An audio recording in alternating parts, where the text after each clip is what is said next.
Pwede mo yun. Pinapatin. May iba kami ano dito. Sabi ako, pregla po makikita. Sabi pa ako, pregla po. Ano na yun? May pinasabi ko sa akin sa Tito Jomar.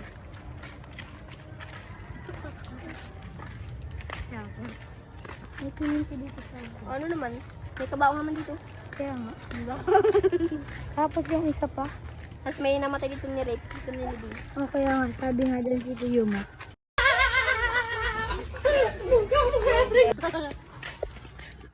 So for today's video, tama rin yung bahay ni Miss Buray. Guys, so, Wala pa na. dito talaga ba? Dito pa rin.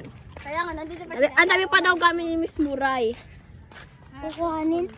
Ang dami pang gamit dito. May, andyan pa nga daw yung e-bike. Kasi nasusugan pa sila, di ba? Sa ano? Tanga Kalik.